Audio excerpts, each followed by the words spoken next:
Hi, this is Professor Cordes, and this is the Week 4 lecture video for English 353 Children's Literature. This week, ladies and gentlemen, we're primarily focusing on poetry.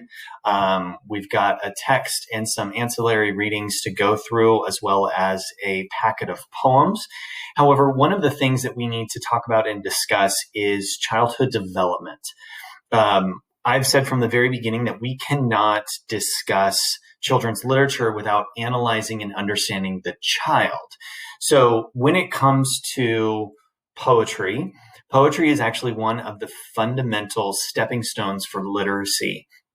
In early childhood development books, you will find very simplistic sentences, very, one-word, two-word items. And it's not because the child can't read or is in the early stages of decoding and reading. It's because there's a certain quality to the human development that we have to understand. So I started off here. If you do a simple Google search for childhood development, you come up with so much. And it's important to understand the different stages of where a child is. Okay. Toddler is much different than a emerging adolescent child, right? A baby is much different than a 6, 7, 8-year-old. So you kind of have to figure out and determine what is best and what's going on for the child at that moment and how that corresponds to the literature that they're exposed to. For us as parents, as educators, as adults, it's our responsibility to inform and teach and educate our children in regards to language, in regards to literacy. And that's a 92% done through poetry in the very early stages. So that's why we've kind of bridged these two items together. If you go back, I'm going to be kind of jumping all over the place. If you go back to our Blackboard class in the story Inside Out and Back Again, as well as in the poetry packet, all of those poems and poetry begin to help us understand how we approach the child, how we approach literacy as a whole.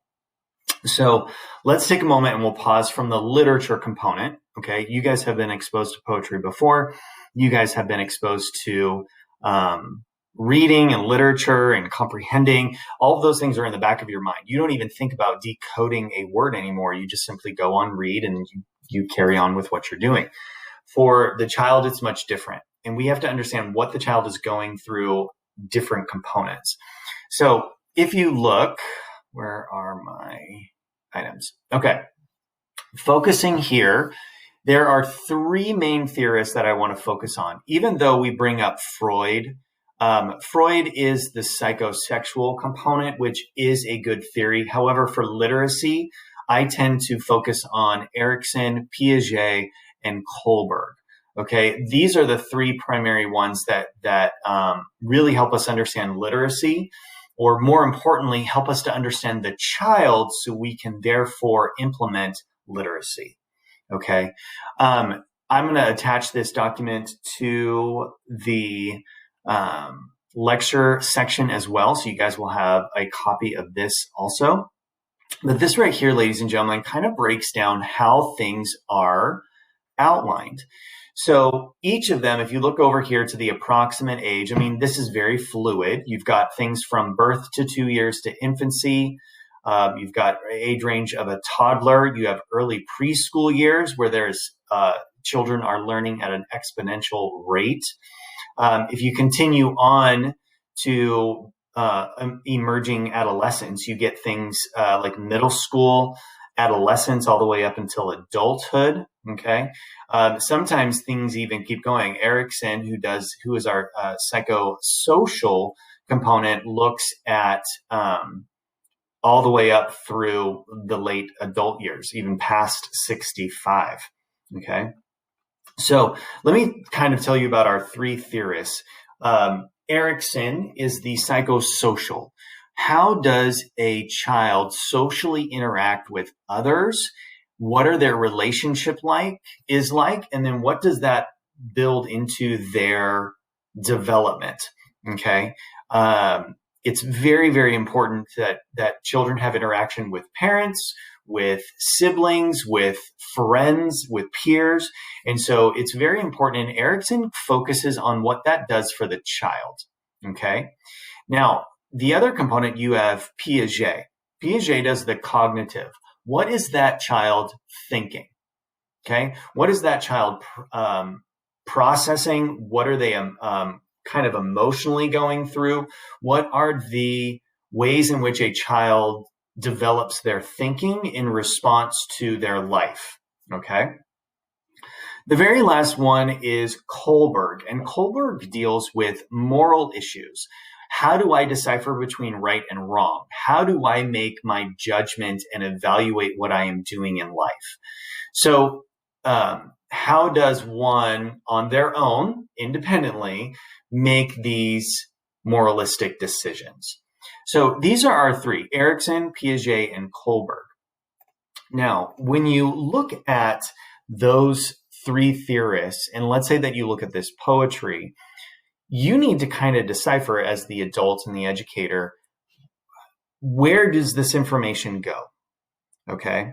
So let me explain it this. If I have Where the Wild Things Are, this is my book. Okay. It's not a poetry book. It's just a simple picture book. Maybe you're using this one for your picture book annotations, which is totally fine. And you have something like this, where on this theoretical chart, under which theorist would you put this book? And that's what, as adults, we have to understand. I would not give this to a child. Sorry, let me back up. I would give this to a child.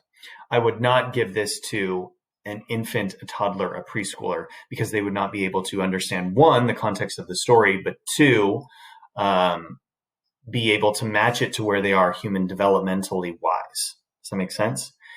So when you look at something like this, may be a good book to read to someone in the 3 to 6 year old range, right? But you have to understand what's going on for them. I'm not going to read this to a baby. They're not going to. It's not even a baby type book.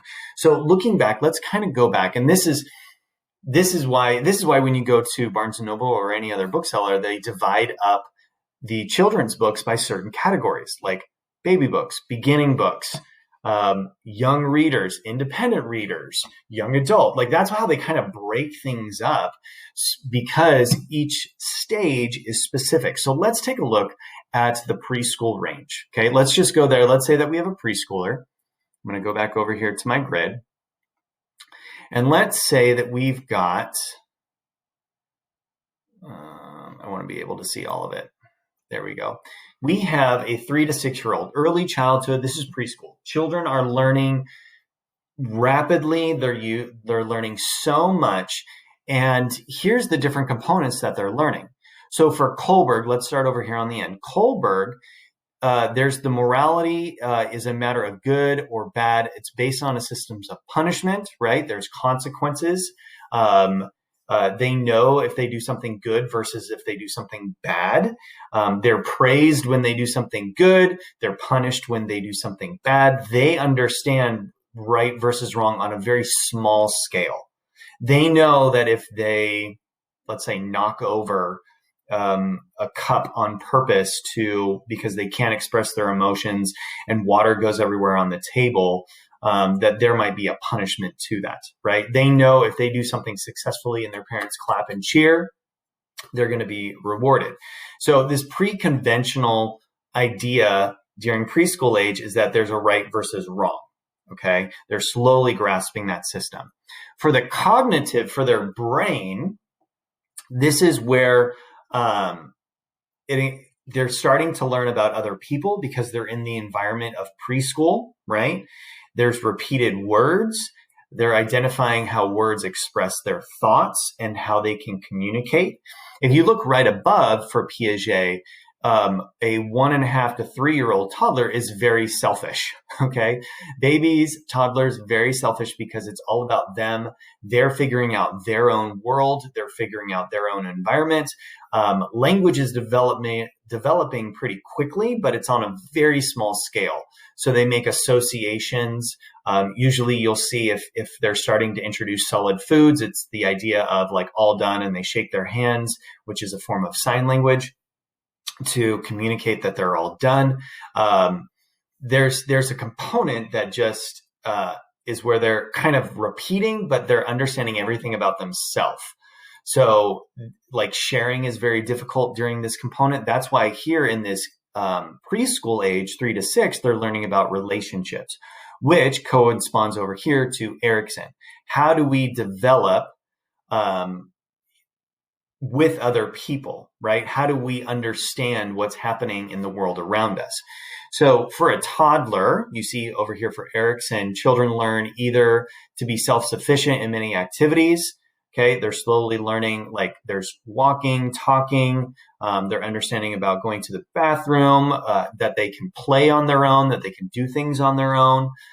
They're slowly beginning to learn those things. So the idea of, hey, I can do this on my own versus I have someone here to help me.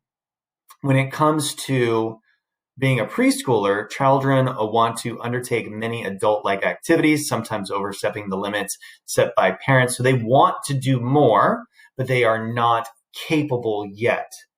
Okay?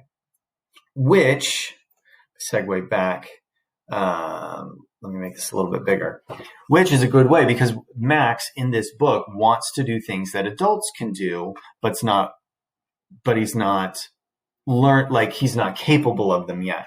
So when you look through this book and you go through where the wild things are and you follow the protagonist, it mirrors what's happening in some fluidity for what's happening with Piaget, Erikson, and Kohlberg. So there's components of this, and us as adults need to figure out when is it appropriate for me to share this story with the child, right? Looking here, it says, the night Max wore his wolf suit and made mischief of one kind and another, right? He's tormenting the cat. He knows, I'm going to be going back and forth. He knows that there is some sort of punishment, that there is some sort of good versus right versus wrong, good versus bad, right? He may not have had the interaction yet with others, but when he goes into the monster world, he essentially believes that he is, he can do it on his own, those adult-like behaviors. So looking at this, we are understanding that there is concept, like this is fitting into that realm for children, right? You see here off to the side, it says his mother called him Wild Thing, and Max said, I'll eat you up. And so he was sent to bed without eating anything. Now, a child would be able to pick up on, oh, I've done that before. I've been in trouble. I've had to sit in the corner, right? There's moments where they pick up on aspects of our protagonist, right? And so with that, they are able to relate. Now, they're not on the same level where you and we can analyze, we can evaluate.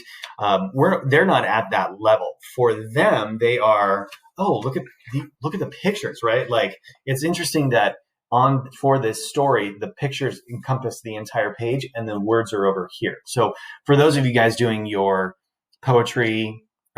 your picture analysis, these are the components that you would look for, which adds to what's going on for the child during that human developmental stage. So looking here, fantastic, one of my all-time favorites. But looking here, you have to understand where is the child and how does that relate? So if you go back to our grid and you continue on to, let's say, early childhood development, they are learning so much more depending upon their maturity, right? They're depending upon their environment, right? A child that's in a loving home versus an abusive home is going to have a much different experience. A child who is bullied versus a child who is just kind of goes with the flow or doesn't cause any scenes in school. Like every child has a different experience. They all kind of hit these markers. So if you look at, let's say, middle childhood, 7 to 11, you've got children busily learning to compete and be productive. competent and productive in mastering new skills, right? They're learning new things. They're learning what they can do and what they can't do. They're facing their fears. They're overcoming what they thought to be obstacles before. For their thinking, they're beginning to solve problems on a different level. They're understanding how relationships work. A perfect example here would be for this Piaget, how relationships work. My son is the youngest in our family, and so a lot of times because he is the youngest, he feels like he gets to do what he wants to do. When we have family friends come over, they have little kids, so he suddenly becomes the older, just like with his cousins. He becomes the older, quote, sibling. And so he takes on a different role of being responsible. And it's fun to watch because suddenly he is, oh yeah, okay, guys, let's calm down. Let's sit over here. It's not rough. And, when him and I are playing, it's rough and tumble. But when he understands that now he is in charge, he puts on a different perspective. So if you were to look at other pieces of literature and understand where the children are, they begin to move and shift because of that stage, right? So right here, this concrete operations begins to understand relationships such as size, understanding right versus left, understanding different viewpoints. For the moral aspect, they know when they are praised. They know what they should be doing. They know when to kind of push the boundaries to see if something is acceptable or not. So right here, we're beginning to see how they respond in relationships, in life. For this book, maybe a middle childhood book would be something like this, Oh, the Places You'll Go, which kind of helps children begin to think about their life, the journey. It does contain some of those like poetry aspects to it because it is Dr. Seuss and it rhymes and it is quite fantastic. But as you begin to read through something like this, you are picking up on not only the basic of poetry or the basic of literacy, but you're also picking up on the concepts of, oh, I can go further. Like there's more to my life. What are my morals? What is my thinking process? Now, so if you were to take a book like this and you were to give it to a preschooler, they would laugh and giggle at the rhythm, at the rhyme, at the words that were being selected, but they wouldn't understand those bigger concepts because they're on a different developmental stage. So when you look at poetry, when you look at these poems, let me kind of go back down here. When you look at the poems that we're reading for this, where in that grid, that human development grid, would you place them, right? If you step into a fifth grade classroom, what's going on for the fifth grader in that moment, and how do you present things well to them? Okay. Like I already mentioned, if you go into a kindergarten classroom and you're teaching about literacy and life, it's going to be much different than if you're in a sixth grade, seventh grade, or eighth grade classroom. So looking here, and I'm going to kind of segue because Dr. Bartels does a fantastic job of explaining this poetry and pedagogy assignment and task. But it looks like here you're reading and kind of creating a one-day lesson. How do you present this information well? Okay, how do you connect and talk to this specific group? Okay, it's very important to understand this. And again, we're kind of only like scratching the surface, simply because there's lots of layers, there's lots of complexity. I'm not expecting us to be master teachers of literacy after this assignment, but I do want us to have a basic knowledge of how books interact with the human development and where that kind of slides into, does that make sense? So again, let's say that I'm picking up Alexander and the Terrible, Horrible, No Good, Very Bad Day, which is a fantastic read. If I go through this, where on that human developmental chart would I put this book? Would I put this book in Kohlberg, for toddlers? Would I put this under Piaget for adolescence? Would I put this in Erickson under like a toddler who's using or learning about good versus bad? Like where would I put a book based upon what's happening for the child? So keep that in your mind as you go into this project, as you kind of go into this realm, okay, into this study, because it is important. And I hope you're understanding the concepts of the child reader, right? It is so important for us to understand the developmental stages of a child and how literature matches up, poetry matches up, literacy in general matches up, okay? I've had students look at this and they do the assignment and they talk about how when they do get into the classroom, or when they do have children, or when they're with small children because, you know, they're at a family reunion or church or some of those components, it gives you a different mindset of how do you approach things. Okay. How do you present information well to a small child, right? And where are they? All right. A lot of information. We're scratching the surface.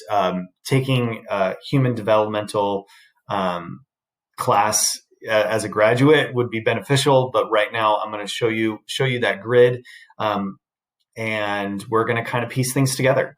As you go through, if you have a question, if you have a concern, if there's something that kind of sparks your interest or your curiosity and you're not sure where a book or a theory or a concept goes, please reach out to me. We can kind of problem solve together. But all of this is for our poetry and pedagogy task. Reading through this, you'd obviously, even if you look at Inside Out and Back Again, where on that chart would you place that book? Where do you think it would be most beneficial? And it's not that this book could fit into this one spot and here it is and it's done. It's where would it move and why? Okay. If you were to read Alexander and the Horrible, No Good, Very Bad Day to a preschool class, sure, it would be fun and have certain meanings, right, for literacy development. But then if you read it, you know, as an adolescent, they may be picking up on different things for different reasons. Okay. So same thing here. What's going on for Inside Out and Back Again? What's going on for these poems, right? What are they learning? What are they processing? What's that message? Where would a child even understand these components, or would a child understand these components? Okay.